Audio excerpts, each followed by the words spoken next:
रामकृष्ण हरी माऊली ज्ञानेश्वरी अध्याय 16 ओवी क्रमांक 105 पासून माऊलींनी दैवी गुणांपैकी अभय, सत्व संशुद्धी, ज्ञान योग व्यवस्थित, दान, दम, यज्ञ आणि स्वाध्याय यांचे वर्णन केले. आता यापुढे बोलतात, आता तुला तप शब्दाचा अभिप्राय सांगतो ते ऐक. तर आपले सर्वस्व दान करणे याला दान म्हणतात. द्रव्य उडवणे हे दान नसून व्यर्थ खर्च करणे होय. ज्याप्रमाणे कडू वृंदावनाचे फळ झाडास लागूनही कोणाच्या उपयोगास न येता व्यर्थ सुकून जाते, पण औषध रूपाने सर्व जगाच्या उपयोगी पडते. किंवा धूप अग्नीत पडून स्वतःचा नाश करून घेतो, पण सर्वात सुगंध देतो. किंवा सोने जो जो शुद्ध करावे तो ते वजनात कमी भरते आणि कसाच जास्त उतरते. किंवा कृष्ण पक्षामध्ये चंद्र एकेका कलेने कमी होतो, पण कृष्ण पक्षाचे तो पोषण करतो. सर्व औषधींचे तो पोषण करतो.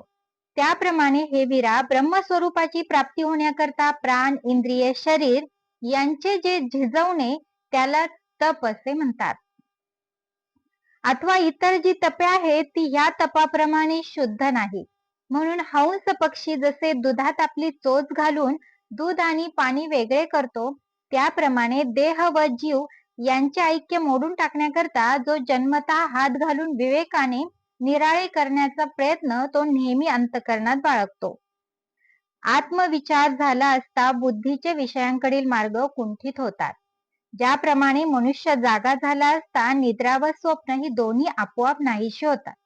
याप्रमाणे धनुर्धरा, आत्मप्राप्ती करून घेण्याकरता जो अंतःकरणात विवेक उत्पन्न होतो त्याला तप असे म्हणतात. आर्जव, ज्याप्रमाणे दूध हे मुलांस हितकारक आहे व प्राण हा जसा सर्व भूतांचे ठाई सारखा आहे, त्याप्रमाणे ज्याचे प्राणी मात्राशी सौजन्य आहे त्याला आर्जव असे म्हणतात. अहिंसा, काया वाचा मनाने जगाला सुख व्हावे या हेतूने वर्तन करणे तेच अहिंसेचे खरे लक्षण जाण.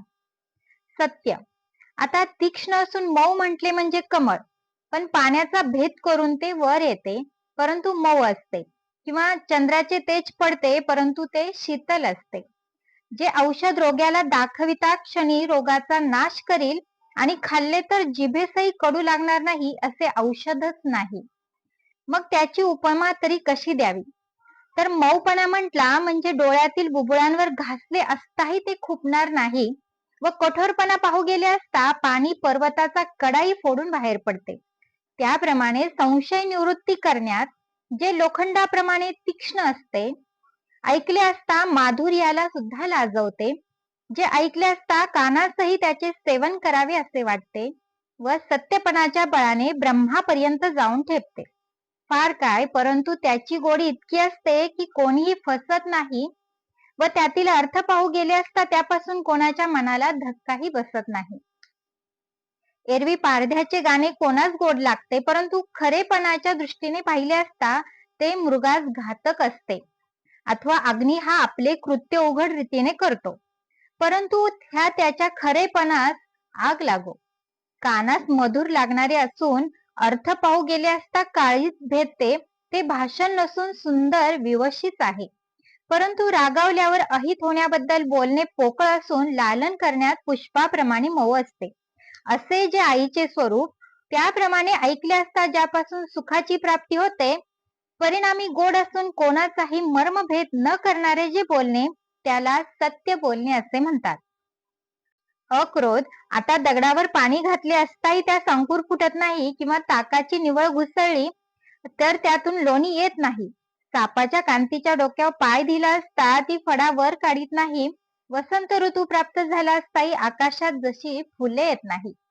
अथवा रंभेच्या स्वरूपाने सुखास ज्याप्रमाणे विषय वासना झाली नाही किंवा भस्मात तूप घातले असता जसा अग्नी पेटत नाही, त्याप्रमाणे ज्या अक्षरांनी कामक्रोध उत्पन्न होतो त्याचा उच्चार केला असता किंवा हे पंडुसुता, ज्याचे आयुष्य संपले आहे त्याला उठवण्याकरता ब्रह्मदेवाच्या जरी पाया पडले तरी तो ज्याप्रमाणे उठत नाही, त्याप्रमाणे त्याच्या ठिकाणी क्रोध असण्याविषयी खटपट केली असता क्रोध येत नाही.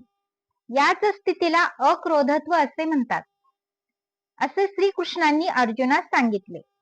त्याग, मृत्तिकेचा त्याग केला असता जसा घटाचा आपोआप त्याग होतो, तंतूचा त्याग केला असता वस्त्राचा त्याग होतो, तसेच बीजाचा त्याग केला असता वृक्षाचा सहज त्याग होतो, किंवा भिंतीचा त्याग केला असता त्यावरील चित्रांचाही आपोआप त्याग होतो. झोपेचा त्याग केला असता नाना तऱ्हेच्या स्वप्नांचा त्याग होतो. जलाचा त्याग केला असता लाटांचा त्याग व वर्षाकालाचा त्याग केला असता मेघांचा त्याग. धनाचा त्याग केला असता विषय भोगाचा आपोआप त्याग होतो. त्याप्रमाणे जे ज्ञानी आहे ते देहच मी अशा अहंतेचा त्याग करून ते संसाराचा त्याग करतात. त्यालाच त्याग म्हणतात असे यज्ञ भोगता श्रीकृष्ण परमात्मा यांनी सांगितले. मनात उमजून भाग्यवान जो पार त्याने प्रश्न केला, हे प्रभो, शांतीची लक्षणे काय आहेत ती मला उघड करून सांगा. तेव्हा देव म्हणाले, तू फार उत्तम गोष्ट विचारली, तर इकडे लक्ष दे, मी सांगतो. शांती ज्ञानाने जी वस्तू जाणायची ती पूर्णपणे जाणल्यावर मागून ज्ञान आणि ज्ञाता ही ज्या ठिकाणी लय पावतात त्याच ब्रह्माला शांती असे म्हणतात.